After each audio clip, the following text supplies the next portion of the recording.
Atlanta Cop City rioters due in court.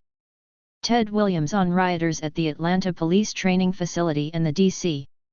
City Council pushing a crime bill that would lower penalties.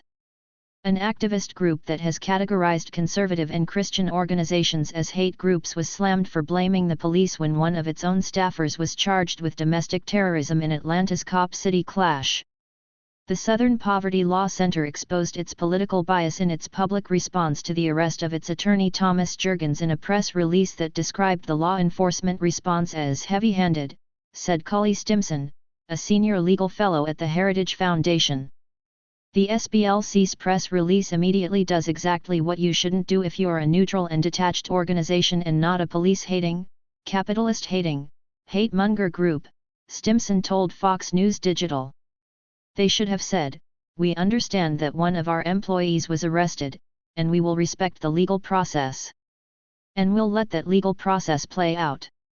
Southern Poverty Law Center lawyer arrested, charged with domestic terrorism amid Atlanta Cop City attack. Thomas Jurgens was arrested in Atlanta and charged with domestic terrorism. Thomas Jurgens was arrested in Atlanta and charged with domestic terrorism. Atlanta Police Department. The SPLC released its press statement Monday evening, one day after the attorney and 22 others were arrested, saying Jurgens, who wasn't named, identified himself as a legal observer on behalf of the National Lawyers Guild. The SPLC added that Jurgens' arrest is not evidence of any crime but of heavy-handed law enforcement intervention against protesters. This is part of a months-long escalation of policing tactics against protesters and observers who oppose the destruction of the Weelaunee Forest to build a police training facility, the statement added. The SPLC has and will continue to urge de-escalation of violence and police use of force against Black, Brown and Indigenous communities, working in partnership with these communities to dismantle white supremacy, strengthen intersectional movements and advance the human rights of all people. Atlanta's future police training facility Cop City set ablaze. Jurgens was released on bail Tuesday, the SPLC said in a second press release Tuesday evening. Booking photos of those arrested in Atlanta on domestic terrorism charges. Booking photos of those arrested in Atlanta on domestic terrorism charges. Atlanta Police Department. We are pleased that the DeKalb County Assistant District Attorney, Ada, agreed to a consent bond for Tom Jurgens, SPLC President and CEO Margaret Huang said in the press release. As we previously stated, Tom was performing a public service, documenting potential violations of protesters' rights. We are outraged that police officers present at the protest refused to acknowledge Tom's role as a legal observer and instead chose to arrest him. We are confident that the evidence will demonstrate he was a peaceful legal observer. Police said a group of violent agitators used the cover of a peaceful protest of the proposed Atlanta Public Safety Training Center to conduct a coordinated attack on construction equipment and police officers. Video shows attack on Atlanta's Cop City video. Jurgens was one of 23 people charged with domestic terrorism Monday after violence broke out in the city over the planned construction of a police training facility dubbed by its detractors as Cop City. Protesters lobbed fireworks, bricks, and Molotov cocktails at police officers Sunday and set a bulldozer and other equipment on fire, videos of the scene show.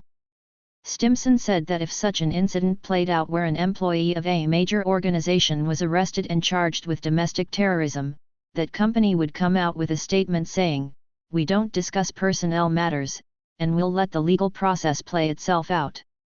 Georgia AG defends domestic terrorism charges for Atlanta Cop City protesters. Left-wing protesters have been pushing back against the planned police training facility since 2021, when Atlanta first approved building the $90 million complex by moving into the woods where the facility will be located. In this aerial view, a building sits on land owned by the City of Atlanta January 26, 2023, in unincorporated DeKalb County. In this aerial view, a building sits on land owned by the City of Atlanta January 26, 2023, in unincorporated DeKalb County. AP photo/Danny Karnick. The planned construction has since galvanized both environmentalists and anti-police groups to stand together to try to shut the project down. Environmentalists say the 85-acre complex will destroy the South River forest, while anti-police activists say the complex would promote the militarization of the police department. Protests at Cop City previously hit a fever pitch in January, when a state trooper shot and killed an environmental activist named Manuel Esteban Pérez Terán, 26, who reportedly went by the name Tortuguita and identified as non-binary. Terán was shot after allegedly refusing demands from authorities and firing a gun at state troopers. One trooper who was wearing a protective vest was shot in the abdomen and injured. Atlanta police arrest 6 in night of chaos after violent protesters lit cop car ablaze, smashed windows. Georgia AG issues warning to Atlanta rioters, you will be charged and held accountable. Video. The violence on Sunday came after protesters announced they would carry out a week of action against the complex, which will include an amphitheater, classrooms, and training areas for police to carry out simulated crime situations, such as shootouts. The arrest and charge against Jurgens have set off a firestorm of criticism against the SPLC on social media by critics and conservatives.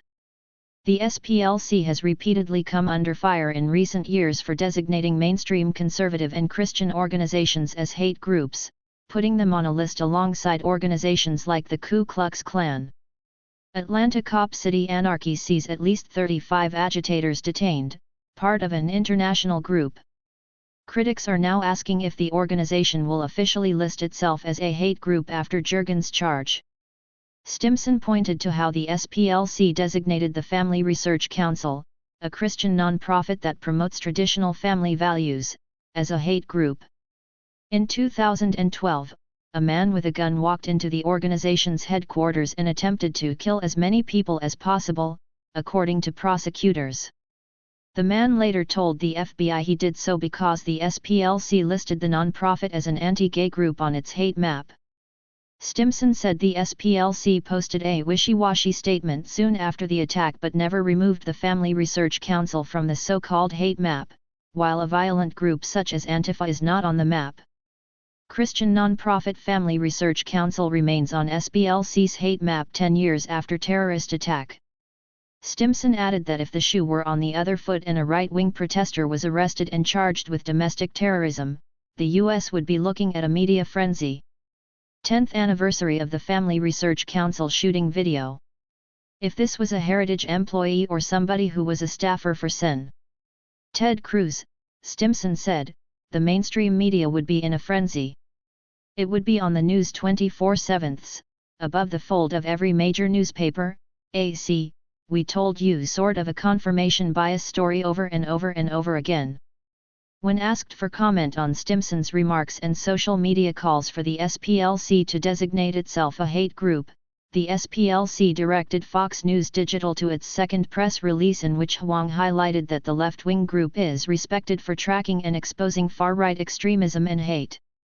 Extremists will exploit any opportunity to criticize us because we are committed to exposing their hateful ideology, Huang said. We will continue to expose and take on the most extreme, racist actors in our country and to defend the rights of all people including protesters to express themselves peacefully. Challenging far-right extremists is critical to our charge to dismantle white supremacy, strengthen intersectional movements and advance the human rights of all people.